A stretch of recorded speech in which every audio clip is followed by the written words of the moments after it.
नमो वीरागानं सब्बनूनं देविन्दपूयानं जठ्यवत्तुवाइनं तेलुकगुरुणम् अर्वन्तानं भगवन्तानं। नमो वीरागानं सब्बनूनं देविन्दपूयानं जठ्यवत्तुवाइनं तेलुकगुरुणम् अर्वन्तानं भगवन्तानं। नमो वीरागानं सब्बनूनं देविन्दपूयानं जठ्यवत्तुवाइनं तेलुकगुरुणम् अर्वन्तानं भगवन्तानं। नमो वीरागानं सब्बनूनं देविन्दपूयानं जठ्यवत्तुवाइनं तेलुकगुरुणम् अर्वन्तानं भगवन्तानं। अपनी चर्चा चल रही है पंचसूत्र को लेकर, और पंचसूत्र का जो पहला सूत्र है जिसे मंगल सूत्र कहते हैं, उसके विषय में अपनी चर्चा चल रही थी। मंगल क्या है और अमंगल क्या है। जीवन में हर जीव एक भव नहीं अनेक भवों से अपनी आत्मा का मंगल मंगल मंगल करती आ रहा है, अनंत भवों से करते आ रहा है। मंगल करने में कोई कमी नहीं रखी। इतना मंगल करने के बाद भी आज भी उस आत्मा का मंगल नहीं हुआ, अमंगल ही है। क्यों? जन्म जरा मरण की परंपरा चालू है, इसलिए मंगल नहीं है। मूल रूप से मंगल नहीं है। हाँ, लौकिक दृष्टि से कुछ उसको सुख सुविधा मिल गई, कुछ अनुकूलता मिल गई, कुछ पुण्य का उदय हो गया, कुछ पुण्य का बंधन कर लिया, किंतु पुण्य का भोग करने के बाद भी वो दुर्गति में गया है। इस कारण से इतना मंगल करने के बाद भी अमंगल नहीं हुआ। मंगल क्या है और अमंगल क्या है। मंगल के विषय में भी अपनी चर्चा हुई, अमंगल के विषय में भी चर्चा हुई। मंगल भी कई तरह का है, असंख्यात योग मंगल की है। मंगल का एक योग नहीं है। परमात्मा महावीर स्वामी जी ने, तीर्थंकर परमात्मा ने आत्मा के मंगल के लिए असंख्यात योग कहे, कोई एक योग नहीं है, असंख्यात योग है। इसी तरह से अमंगल के भी असंख्यात योग है, एक योग नहीं है, उसके भी असंख्यात योग है। कई तरह से हमारी आत्मा का अमंगल यानी अहित, जिससे हमारी आत्मा दुर्गति में जाए, कई तरह से होता है। असंख्यात योग है। उन असंख्यात योगों को यदि हम संक्षिप्त में हम बांटना चाहें तो दो वस्तुएं। पहले तो समझो मंगल और अमंगल। मंगल को भी जानना है और अमंगल को भी जानना है। हमारी आत्मा का मंगल क्या है उसको भी जानना है, और हमारी आत्मा का अमंगल क्या है उसको भी जानना है। हाँ, जानने के बाद एक को ग्रहण करना है और एक का त्याग करना है। ज्ञेय दोनों हैं, हेय ज्ञेय उपादेय, जानना दोनों को है। जानने के बाद त्याग करना है कि यह मेरी आत्मा के हितकारी नहीं है और यह मेरी आत्मा के लिए हितकारी है। ज्ञेय दोनों पदार्थ हैं, ज्ञेय एक नहीं है। अमंगल भी ज्ञेय है और मंगल भी ज्ञेय है। हाँ, उनमें से एक हेय है और एक उपादेय है। एक गांव में एक कुआं था, बड़ा अच्छा स्वादिष्ट मीठा जल था। गांव वाले उस जल से अपनी प्यास बुझाते थे। पूरा गांव वाला एक ही कुआं से पानी भरता है, और पानी भी बड़ा अद्भुत है, मीठा है। अचानक एक दिन कुछ कुत्ते आपस में लड़ रहे थे। लड़ते लड़ते लड़ते लड़ते उस कुएं के किनारे पर पहुंच गए और लड़ते लड़ते उस कुएं में गिर गए। गिरने के बाद मर गए भाई। अब थोड़ी देर बाद गांव वाले आए, पानी देखा, पानी जगा और धीरे धीरे धीरे धीरे उस उनकी कलेवर के कारण पानी भी कैसा हो गया, बदबूदार हो गया। पानी में से भी पीना तो दूर, उसकी सुवास भी लेना मुश्किल हो गया। अब कुछ दिन तो गांव वालों के जो पानी था चलाया, अब पानी के बिना जीवन टिक नहीं सकता। अब क्या किया जाए? गांव में एक ही कुआं, पानी अच्छा, कुएं कुत्ते उसमें चले गए, पानी विषैला हो गया, बदबूदार हो गई।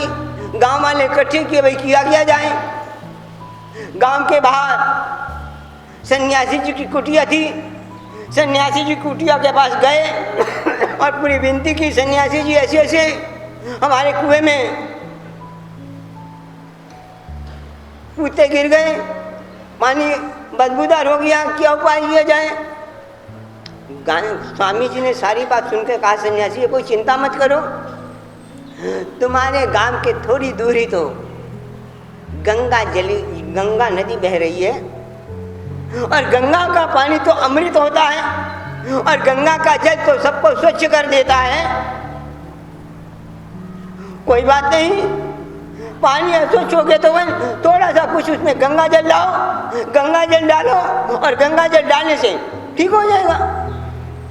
सन्यासी की बात पर भरोसा था गांव वालों को, और गांव वाले दौड़े। गांव में तो थोड़ा सा जब गंगा जल, इन्होंने तो सब दौड़े। गांव का छोटा बड़ा बच्चा, माता बहनें और बूढ़े भी, घर में जो भी बर्तन था, क्या अरे जब गांव को शुद्ध, पानी को शुद्ध करना है, बर्तन लेके भागे और गए गंगा नदी में गए, जल भर भर के लाए और सारा जल किस में डाला? कुएं में डाला। और उनको विश्वास कि गंगा जल डाल लिया तो पानी कैसा हो जाएगा? सन्यासी जी की बात पर विश्वास, ज्ञानी भक्तों की बात पर विश्वास, ज्ञानी भगवंत के वचनों पर विश्वास कि जब मंगल करने से हमारा मंगल हो जाएगा। जिन वचन हैं इससे हमारी आत्मा का मंगल होगा। हम भी वही मंगल कर लेते हैं जो निश्चित वचनों के अनुसार। गांव वालों ने भी वही किया। सन्यासी ने तो थोड़ा सा पानी कहा था, ये तो बच्चा न जाने कितनी बाल्टियां और ढोल और पतीले और तपेले भर के गंगा जल कुएं में डाला गया। और डालने के बाद गांव वाले बड़े खुश कि हमारा कुएं का जल अब तो मीठा हो गया, स्वादु हो गया। बड़ी खुशी से जल निकाला और जैसे जल आया देखा सूंघना, बदबू पहले के पहले जैसी थी। बदबू दूर नहीं हुई इतना गंगा जल डालने के बाद भी। और सन्यासी जी का गंगा जल डालना और बदबू दूर हुई, ऐसा ही नहीं, और एक अनर्थ हो गया। जानते हो क्या अनर्थ हो गया? क्या अनर्थ हो गया? गंगा जल जो शुद्ध था वो खुद अशुद्ध हो गया। गंगा जल जो पहले स्वादु था वो भी अशुद्ध हुआ गया कि नहीं हुआ? गंगा देखो, पानी शुद्ध तो हुआ तो नहीं हुआ, पर गंगा जल भी क्या हो गया? अशुद्ध हो गया। बड़ी चिंता में पड़ गए गंज सन्यासी जी के पास कि आपने तो इतना गंगा जल कहा था, जितना कहा था उससे कई गुना हमने जो गंगा जल डाला है और गंगा जल डालने के बाद भी पानी शुद्ध नहीं हुआ। महात्मा जी को विश्वास था कि गंगा जल के ऊपर विश्वास था। गंगा जल पर विश्वास होना एक अलग चीज है और गंगा जल के प्रयोग की विधि जानना एक अलग चीज है। मंगल पर विश्वास होना एक अलग चीज है और मंगल के प्रयोग की विधि जानना वो दूसरी चीज है। डॉक्टर ने दवाई दी है, दवाई पर विश्वास है कि दवाई से ठीक हो जाएगा, पर दवाई लेनी कैसे, कितने टाइम लेनी, वो विधि भी तो जानने की जरूरत है कि नहीं? कुछ दवाई खाने के लिए होती है, कुछ पीने के, कुछ लगाने के लिए। अब खाने की दवाई को पी लो की दवाई को लगा लो।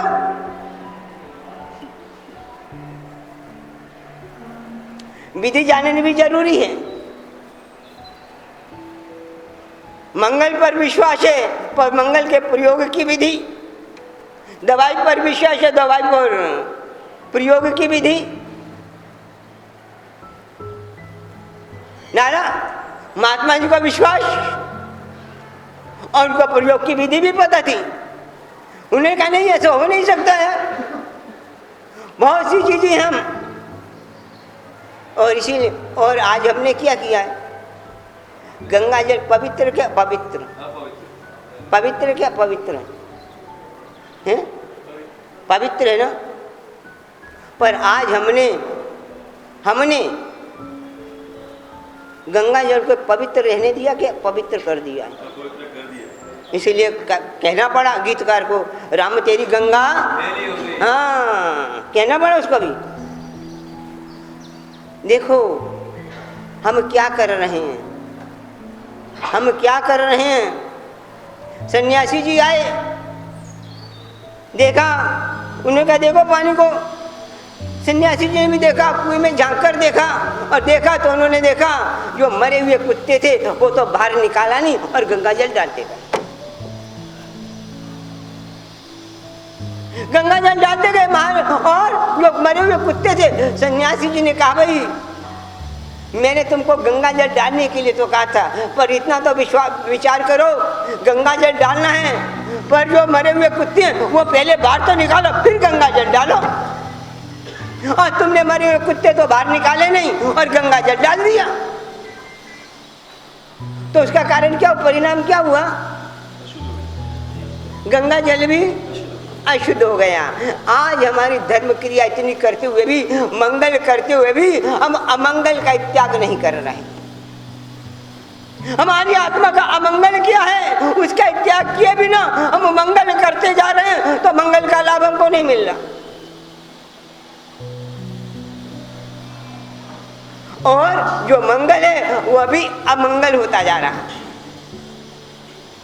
धर्म क्रियाएं इतनी करने के बावजूद भी हमारे कहीं कहीं कहीं कोई राग द्वेष की कमी दिखाई नहीं दे रही। इतना दान शील तप भावना की आराधना करने के बाद भी किसी भी संज्ञा की कोई कमी दिखाई नहीं दे रही।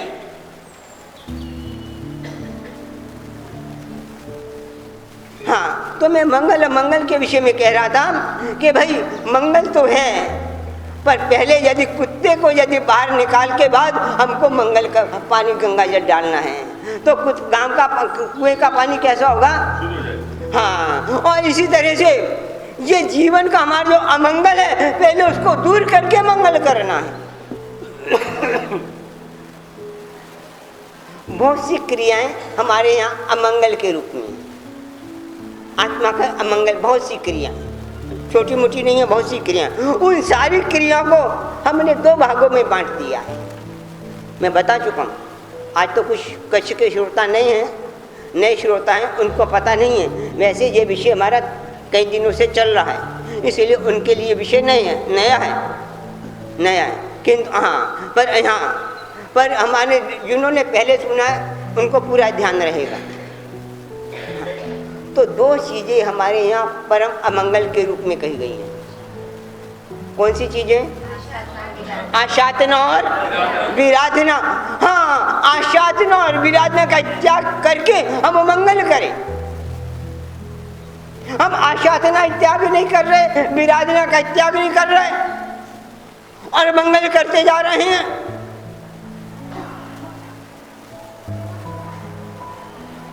परिग्रह संग का त्याग नहीं कर रहे और दान देते जा रहे हैं।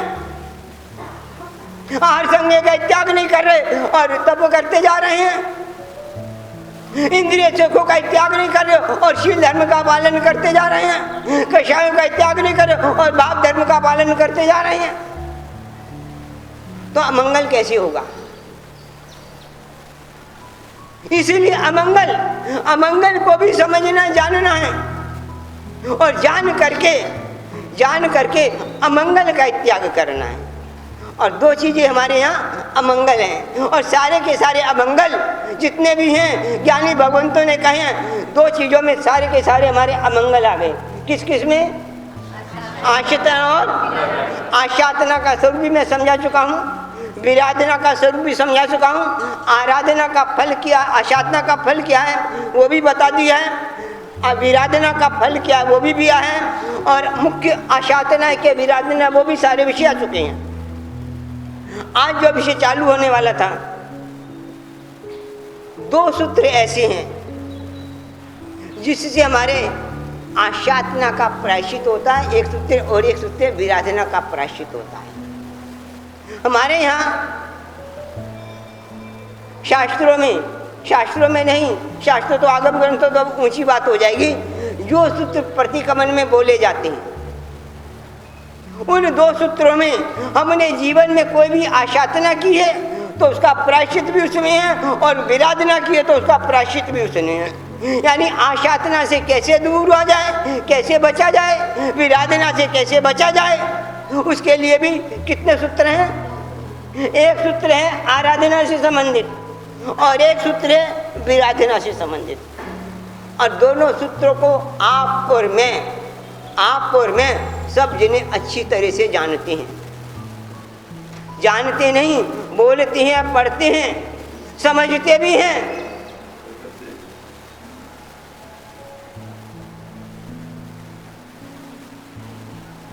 और बड़े प्रचलित सूत्र हैं। आशातना के संबंधित सूत्र एक ही है। आशातना का मतलब क्या? आशातना का मतलब क्या? आशातना का मतलब क्या है? ध्यान है किसी को? आशातना किसको कहना? बताया ना मैंने। आशातना किसके प्रति होती है? किसके प्रति होती है आशातना? हाँ, गुणी वडीलों के प्रति, गुणीजनों के प्रति आशातना होती है।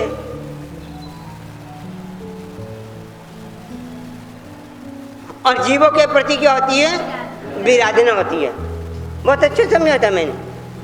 प्रतिक्रमण के वंदी सूत्र गाथा के आधार पर भी मैंने समझाया था।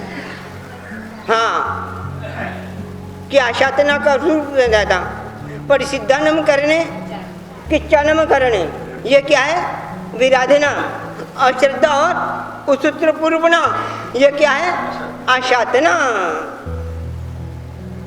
बड़ों के प्रति यदि हमने आशातना कर दी तो उसका प्रायश्चित कैसे करोगे? प्रायश्चित कैसे करोगे? सूत्र कौन सा आएगा उसमें? सबसे गुणवान कौन है दुनिया में? वडील जिसे कहते हैं, कौन है गुणवान? मात्र पंच परमेष्टि से बढ़कर कोई गुणवान नहीं है।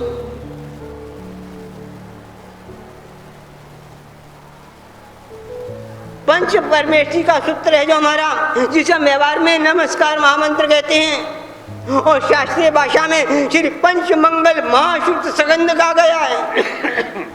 छोटा मोटा शब्द नहीं दिया, महाश्रुत स्कंद। श्रुति भी नहीं कहा गया, महाश्रुत स्कंद कहा गया है। ये जो सूत्र है आशातना से बचने का है। हाँ, जीव की अनादि काल से बहुत कमजोरियां हैं, और बहुत सी कमजोरियां हैं, और आपकी नहीं, बड़े बड़े लोगों की कमजोरियां हैं। जानते हो क्या क्या कमजोरियां हैं? एक मान के चलो, कोई भी व्यक्ति छोटा हो या बड़ा हो, किसी के हाथ के नीचे रहना नहीं चाहता। ये आशातना, परमात्मा के हाथ के नीचे भी हम रहना नहीं चाहते। ये गुणीजनों की आशातना। और क्या आशा कोई व्यक्ति है ऐसा कोई किसी के हाथ के नीचे रहना चाहे और रहना नहीं चाहता, बड़ों के हाथ के भी नीचे रहना नहीं चाहता, क्योंकि बड़ों की आशा तो नहीं तो और क्या है। कौन रहना चाहता है किसके हाथ के नीचे? अरे मैं कहता हूं ये छोड़ो, देव गुरु धर्म के नीचे भी कौन रहना चाहता? देव तत्व के नीचे रहना चाहता है, गुरु तत्व के नीचे रहना चाहता है, धर्म तत्व के नीचे रहना चाहता है, तो फिर आराधना यार वो भक्ति क्या करेगा यार? इसके नीचे रहना तो चाहता नहीं है वो। कौन सा है रहना चाहता है बोलो? अरे ऊपर तो उठो, ऊपर तो उठो, पर नीचे किसकी हाथ के नीचे? अरे देखो तो सही, इस युग का बाहुबली और भरत दोनों को कुछ नहीं चाहिए, झगड़े का मात्र एक ही कारण। भरत बाहुबली को इतना ही कहता है, बस तू मेरी आज्ञा मान, मेरे हाथ के नीचे रह, और क्या है? मैं चक्रवर्ती बन जाऊंगा, तू मेरे हाथ के नीचे रह, मेरी आज्ञा मान, बाकी जो तुझे करना कर। बाहुबली मैं तेरी हाथ के नीचे नहीं रह सकता, बस। और झगड़ा है क्या? कुछ झगड़ा है? आज हमारे कई समुदाय का झगड़ा है, तू मेरी आज्ञा में आ जा, बस, और छुट्टी, तुझे जो करना कर, लिखना मेरा आज्ञानुवर्ती, बस छुट्टी। और है क्या? और कुछ है क्या? कुछ भी नहीं है यार। ये आशा देना है सबसे बड़ी बात। यो जीवन में किसी की आज्ञा के नीचे, देव गुरु धर्म के नीचे नहीं रह सकता, वो धर्म की आराधना का लायक ही नहीं है। देव तत्व के नीचे रह सकते हो, पंच परमेश्वर की आज्ञा में रह सकते हो, और नहीं रह सकते तो आशाचना है, विराधना नहीं, आशाचना है। बाप ब्राह्मण का मूल कारण आशाचना है, विराधना नहीं। कौन किसके हाथ में नीचे रहना चाहता है? और हर व्यक्ति दूसरे को अपने हाथ के नीचे रखना चाहता है, बस।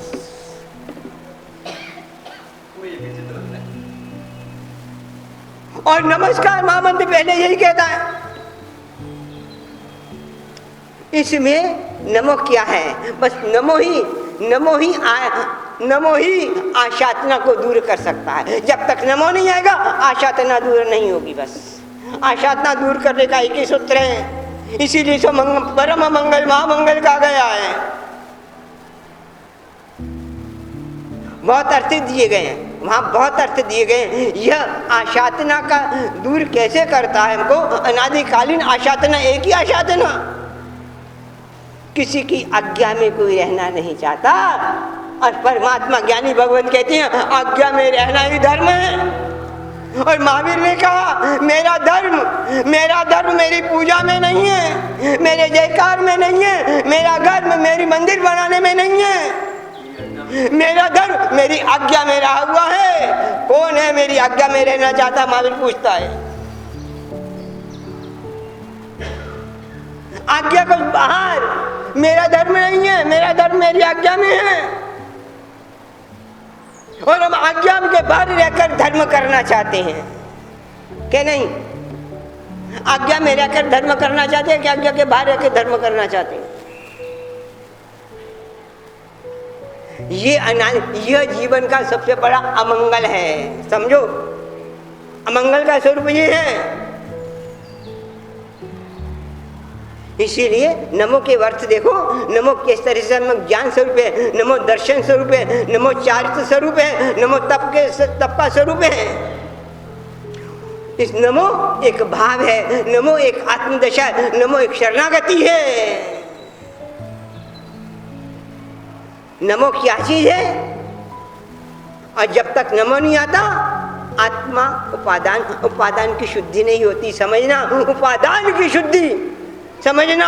निमित्त कितने बड़े से बड़े निमित्त बन जाएं, और यदि उपादान की शुद्धि नहीं है तो निमित्त किसी काम का नहीं।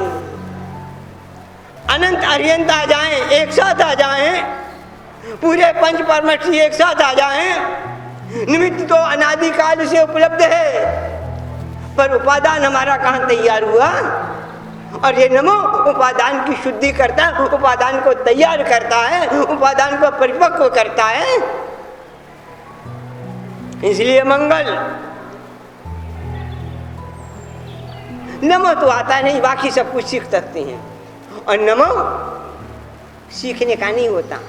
नमो जानते क्या है? आत्मा का एक गुण है, आत्मा से अलग नहीं है, आत्मा का एक गुण है, और वह गुण प्रकट होगा। झुकना नहीं चाहते, हम सब कुछ जानते हैं, बस झुक नहीं सकते हैं। सर कटा सकते हैं मगर सर झुका, यही तो आदत है, यही तो है भाई परम अमंगल। धर्म के नाम पर लड़ सकते हैं, धर्म के नाम पर जी नहीं सकते। यह मंगल नहीं तो और क्या है, यह आशातना नहीं तो और क्या है, यह आशातना का स्वरूप है और कुछ नहीं है। आशातना क्या है समझो। और आज तक हमने आशातना का त्याग नहीं किया। आशातना बहुत भयंकरतम भयंकरतम भयंकरतम आशातना है।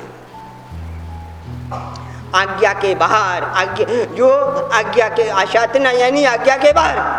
और क्या है? आशातना का मतलब परमात्मा के शासन से बाहर है ना, जो आज्ञा नहीं मानता तो आशातना हुई कि नहीं हुई?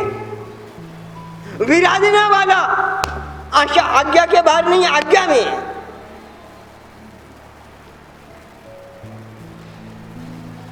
आज्ञा में है, आशातना वाला आज्ञा के बाहर,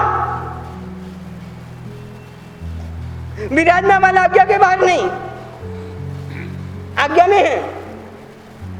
वो विराधना बाद की पहले आशातना, भयंकरतम आशातना है। और साथ रखना, आज्ञा यदि कषाय की भाषा में कहूं, कषायों की भाषा में कहूं आशातना को कषाय, तो अनंता मंदी कषाय का उदय वो आशातना है। ये कषाय की भाषा है, अनंतान मंदी कषाय का उदय। कषाय की भाषा में कहा जाए तो प्रत्याघानी अप्रत्याघानी संजनन जो विराधना के अंतर्गत आती है, आशातना के अंतर्गत नहीं आते। ये कषाय अनंतान मंदी का कषाय।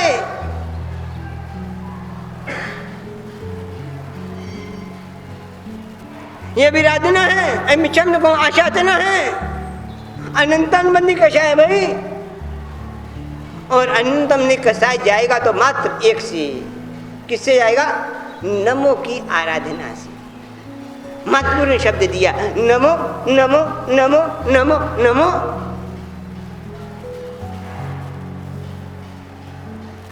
आत्मा कहीं आत्मा में, इसीलिए आत्मा नम नहीं रही। हाँ ऐसी बात नहीं, देखो नमो आत्मा का गुण है, गुण हमेशा साथ में है। अभी भी नम रही आत्मा, झुक रही है, ऐसी बात नहीं। यहाँ लोभ आ जाता है वहां झुक जाती है, यहाँ माया दम्भ कपट करना होता है वहां झुक जाती है, यहाँ लाभ होता है वहां झुक जाती है, यहाँ स्वार्थ का साधन होता है वहां झुकते हैं, इंद्रियों के विषयों को प्राप्त करने के लिए झुक जाती है।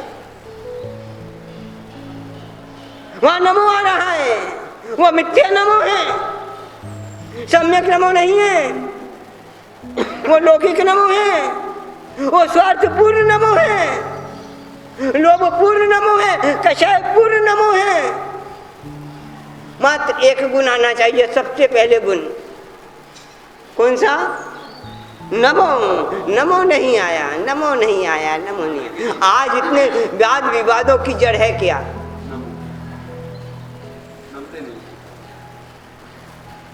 भले बोलते रहेंगे हाँ हाँ, जो नमा वो तेरा, जो नमे ते प्रभु ने गमे। हाँ नमे ने, हाँ इसीलिए नमो है क्या चीज है? नमो बहुत ऊंची चीज है, बहुत ऊंची चीज है, ऊंची।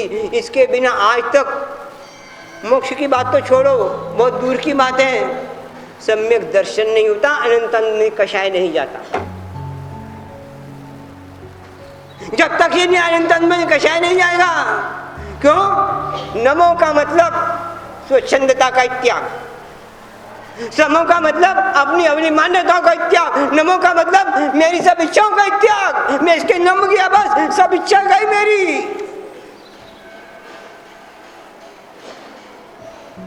यदि इच्छा बदी नहीं तो नमो नमो आएगा ही कहां से, भी नहीं आएगा कहां से।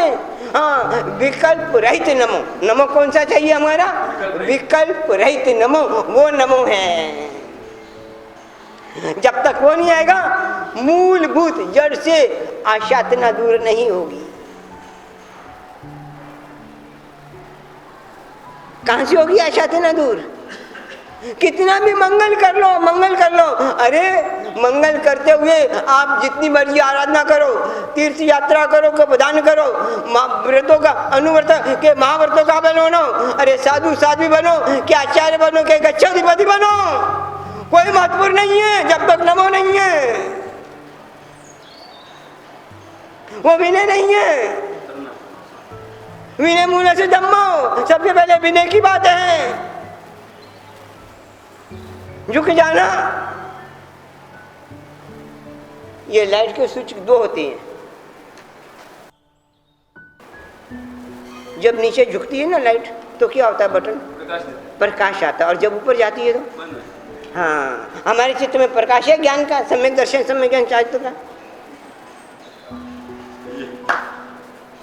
प्रकाश है। बटन भी दबाता है, जितनी बार चाहती हो लाइट जगाती हो, वो भी शिक्षा देता है नमो नमो। तो मैं जगता हूँ नहीं, जब तो मैं बुझता हूँ। क्या कर रहे हैं हम? अरे परमात्मा के सामने नहीं झुक सकते।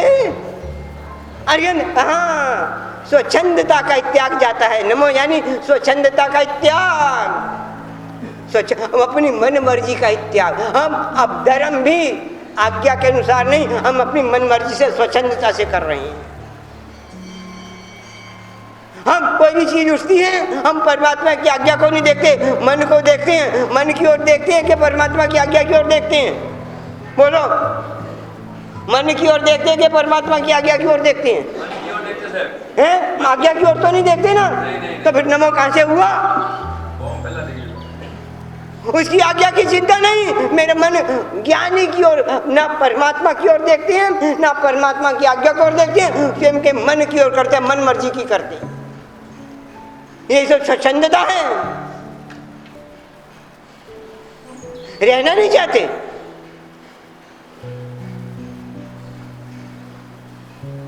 नहीं बस, अरे छोटे से छोटा जीव भी कहाँ किसी आज्ञा में रहते।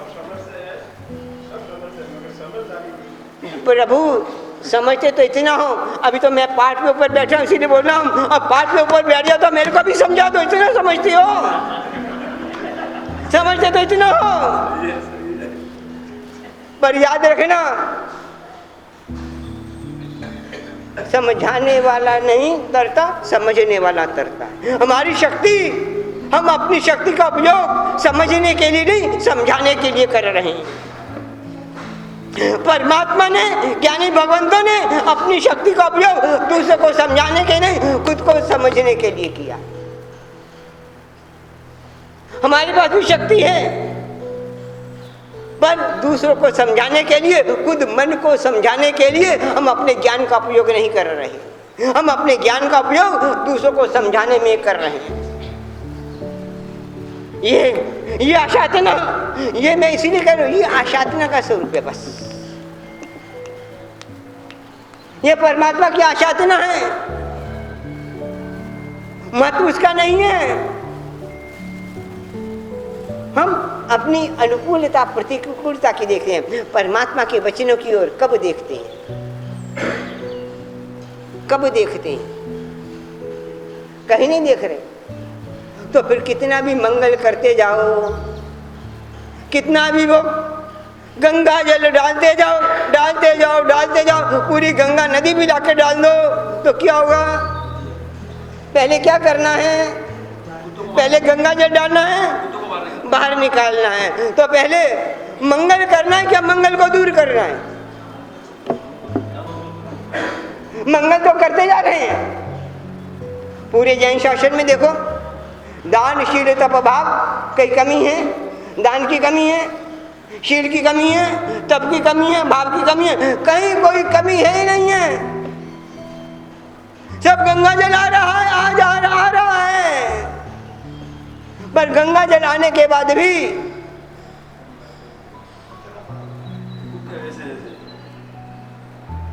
क्यों कुत्ते बाहर नहीं निकाले।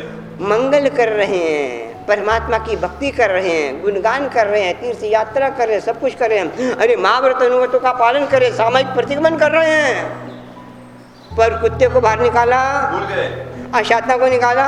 अरे चलो भूल गए, जब जागे तभी सवेरा।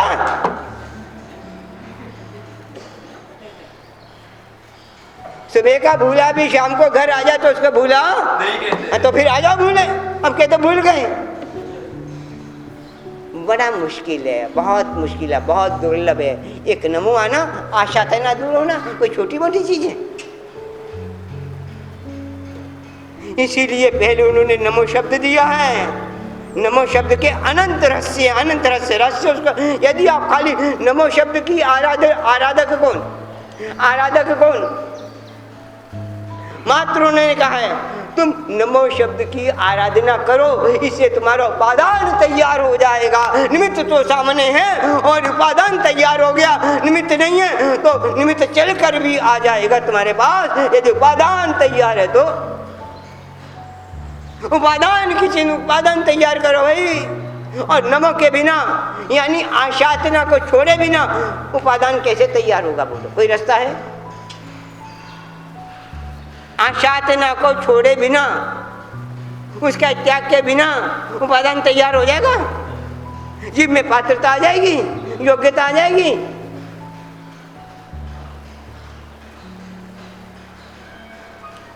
आशातना और भी बहुत चीजें हैं। नम इसीलिए इस सूत्र का बहुत नाम है। इस सूत्र को कहा गया शरणागति का सूत्र। नाम अच्छा दिया ज्ञानी भगवत ने, शरणागति। शरण में चले जाओ, बस। शरण में जाने का मतलब क्या? शरण में तब जीव जाएगा जब अपने आप को, पूरी जगत को उसको अशरण लगेगी। और जगत में शरण लगेगी तो शरण में जा नहीं सकता। हमको बहुत सी चीज शरण लगती है, हमको संबंध शरण लगते हैं, हमको रिश्तेदार शरण लगते हैं, हमको पैसा शरण लगता है, हमको संबंध शरण, हमको प्रतिष्ठा शरण लगती है। ये सब अशरण लगेंगे, निराधार लगेंगे जब जी उस शरण में। ये शरणागति का सूत्र है, नमो, और कुछ भी नहीं है। और शरणागति के जाने का मतलब मैं जिसकी शरण में गया हूं वो सब सच्चा, मेरा जानना बैठना सब झूठ गलत, और उसने कहा वो सब सच्चा। और क्या है शरणागति? बस उसने कहा है मुझे वो करना है, छुट्टी, बस वो शरणागति। और है क्या? परम शरणागति का सूत्र है। क्या सूत्र के उन्होंने नाम दिए हैं? इसमें नमो में ही दर्शन, सम्यक दर्शन छिपा हुआ है। नमो में सम्यक चारित्र छिपा हुआ है, अलग नहीं है। सम्यक दर्शन, सम्यक ज्ञान, सम्यक चारित्र नमो से अलग नहीं है, नमो में ही है। कहाँ अलग है इससे? नमो को छोड़कर सम्यक दर्शन की आराधना कर सकते हो, सम्यक ज्ञान की आराधना कर सकते हो, सम्यक चारित्र की आराधना कर सकते हो। सबका बीच तो नमो है। इसीलिए नमो को हमारा बीज मंत्र कहा गया है। बीज मंत्र, मंत्रों का बीज, इसी में से सब उगेगा।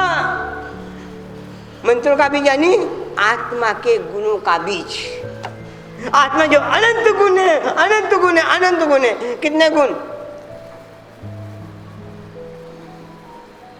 आत्मा के संख्यात प्रदेश, एक एक प्रदेश में अनंत अंत गुण, और एक एक गुण में अनंत सुख। समझना, सुख भी और कहीं नहीं है, सुख भी और कहीं नहीं है। अनंत गुण और एक एक गुण में अनंत सुख, और वो सारा सुख व्यापक सुख है। और वो नमो के बिना प्रकट नहीं हो सकता भाई। इसीलिए नमो क्या है? आत्म गुण का, आत्मा के गुण है जो उनका बीज, बीज कहा गया है। और यही आराधना है, और सुख भी वही है। याद रखो, सुख भी आत्मा के गुण के बाहर सुख नहीं है। और आत्मा के गुण में जो सुख रहा हुआ है, गुण अलग चीज है, सुख अलग चीज है। आत्मा के गुण में जो सुख रहा हुआ है वो नमो से ही प्रकट होता है।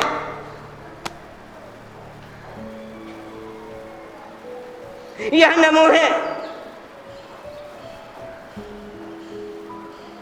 आत्मा में जो अनंत रिद्धि सिद्धि है नमो से ही प्रकट होती है,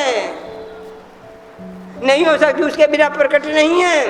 आखिर समझो, अनंत ज्ञानी हो गए, अनंत तीर्थंकर हो गए, अनंत अनंत हो गए, और सभी तीर्थंकरों ने एक ही बात कही है, क्या? नमो। एक तीर्थंकर ने नहीं, अनंत तीर्थंकरों की एक बात, अनंत ज्ञानियों की एक बात, अनंत ज्ञानियों की एक बात, और एक ज्ञानी की अनंत बातें। अनंत ज्ञानी हो गए, उन्होंने एक ही बात कही है, और हम उन ज्ञानियों से भी ज्यादा अपने जात को ज्ञानी समझ रहे हैं। क्यों? उसको नहीं मान रहे। क्यों? नमो का मतलब ये, अपनी बात को छोड़ो, उसकी बात को मानो, और क्या है? नमो का मतलब यही है ना, मैं नहीं जानता, तू जानता है, बस मैं तेरी शरण में आ गया, तेरे को झुक गया, बस। क्या मतलब? मैं नहीं जानता, तू जानता है, तभी तो नमो होगा, तभी तो शरण आएगी, तभी तो झुकेगा जीव।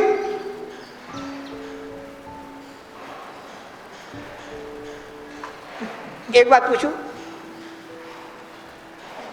आपको भगवान के ज्ञान पर विश्वास है कि अपने ज्ञान पर विश्वास है? बोलो, सच सच बोलना। भगवान के ज्ञान पर विश्वास है कि खुद के ज्ञान पर विश्वास है? खुद का ज्ञान अच्छा लगता है कि भगवान का ज्ञान अच्छा लगता है? मेरा ज्ञान अच्छा लगता है। बोलो सही भाई, मेरा ज्ञान अच्छा लगता है। किसका ज्ञान अच्छा है? खुद का कि भगवान का?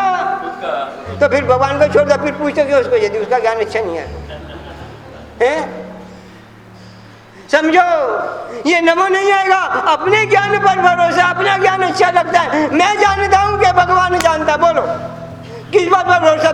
तुमको लगता है कि मैं जानता हूं कि भगवान जानता है? मैं अपने लिए जो कह रहा हूं वही मेरे लिए हितकारी है, कि मेरे भगवान ने मेरे लिए जो कहा वो हितकारी है। किस में बात में विश्वास है? बोलो। विश्वास है लेकिन मानते नहीं ना। दुनिया की बात नहीं, खुद की बात करने की मैं हमेशा एक बात कहता हूँ, दुनिया का ठेका नहीं लिया। महावीर ने भी दुनिया का ठेका नहीं लिया यार, छोड़ो। और महावीर दुनिया का ठेका लेता तो अभी तक जन्म मरण करता रहता महावीर का जीव भी। सही बात।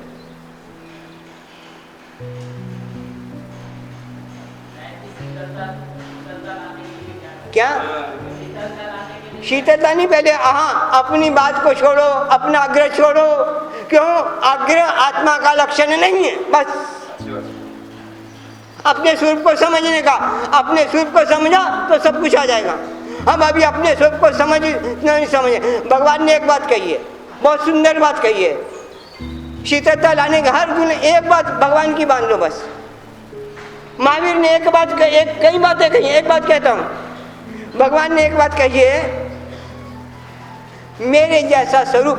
भगवान महावीर कहता है मेरे जैसा स्वरूप, यानी भगवान महावीर कह रहा है मेरे जैसा स्वरूप सभी जीवों का स्वरूप है।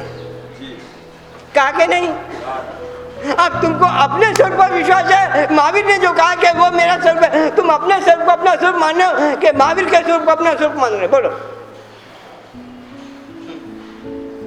अपने स्वरूप को, अभी जो तुम्हारा स्वरूप है उसको अपना स्वरूप मान रहे हो कि महावीर ने कहा है कि मेरे जैसे सब जीवों का स्वरूप है, उस स्वरूप को अपना स्वरूप मान रहे हो? बोलो, है कहाँ?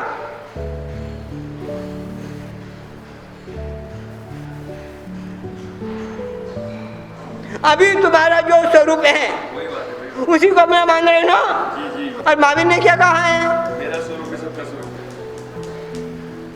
तो फिर पूजा करते भी नहीं लगता जब मेरा स्वरूप है यार। तो भैया आशातना नहीं तो और क्या है? ये आशातना के रूप है और क्या है? वो एक ही, मैं कहता हूं महावीर का एक वचन पकड़ लो ना तुम, महावीर की आत्मा से निकला हुआ एक वचन, मात्र एक वचन, महावीर की आत्मा से, हृदय से नहीं, दिमाग से नहीं, बुद्धि से नहीं, वचन योग से भी नहीं, उसकी आत्मा से निकला हुआ एक भी वचन, महावीर की आत्मा से निकला हुआ एक भी वचन पकड़ लेंगे, वो एक ही वचन हमको महावीर की आत्मा तक ले जाएगा। मात्र एक वचन महावीर की आत्मा से निकला हुआ, महावीर का आत्मा का वचन आत्मा से निकला है, हृदय से भी नहीं, मन से भी नहीं, आत्मा से निकला हुआ वचन पकड़ लो। और उस वचन में इतनी ताकत है, भले हमारी ताकत ना भी हो, कोई चिंता मत करना, उस वचन की ताकत है, वो वचन की ताकत हमको, हमारी आत्मा को महावीर तक ले जाएगी। मात्र वचन लेके जाएगा, हमारी ताकत नहीं लेके जाएगी, छोड़ो। महावीर के वचन की ताकत इतनी है, महावीर के स्वरूप की वीतराग के वचन की ताकत है, और वीतराग के स्वरूप की भी ताकत, अनंत ताकत है, हमारी ताकत नहीं है। और वीतराग के स्वरूप की ताकत है, इसीलिए दर्शन का, वीतराग के दर्शन का महत्व है, हमारी नहीं, उसकी ताकत है। उसके स्वरूप को पकड़ लो, या वीतराग के स्वरूप को पकड़ लो, वीतराग के वचन को पकड़ लो। और नहीं पकड़ रहे, आशातना, आशातना, आशातना, ये आशातना है भाई। हाँ, और बहुत कुछ है।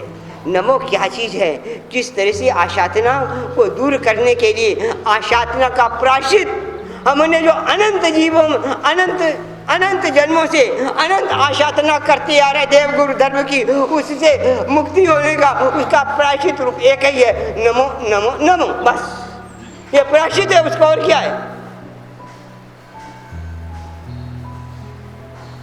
समय पूरा हुआ भाई, और आज कच्छ वाले भी आए हुए हैं, हमारे कच्छ की साध्वी जी भी विराजमान है, और कुछ दिन पहले ही हमारे पंजाब के श्री गुरु वल्लभ की समुदाय की साध्वी जी जो कच्छ की थी, कमल प्रभाश्री जी महाराज, उनका कालधर्म हुआ है। कालधर्म हुआ उस दिन भी, जिस दिन हुआ था उस दिन भी हमने चतुर्वी संघ ने इनके कमल पर आत्मा की शांति के लिए पूरे संघ ने 12 नवकार उनकी आत्मा की शांति के गिने थे। आज भी कच्छ वाले आए हैं, और कच्छ के ऊपर ठीक है, इन साध्वी जी का उपकार तो सभी जगह है। पंजाब में भी मेरे को मिले थे, विचरण हुआ था, फरीदाबाद में भी चातुर्मासी नियुक्त तब की बात है, उसकी प्रतिष्ठा पर भी गए थे। किंतु ठीक है, गुजरात राजस्थान सबसे बड़े, पर कच्छ से इनका ज़्यादा प्रेम था। और कच्छ के थे, नखत्रा कौन से गांव के थे? अंगिया गांव के थे। और इन्होंने बहुत अच्छी और समुदाय की बहुत सबसे बड़ी परिवर्तनी साध्वी जिसे कहा जाता, तो ये परिवर्तनी साध्वी, परिवर्तनी ये थे।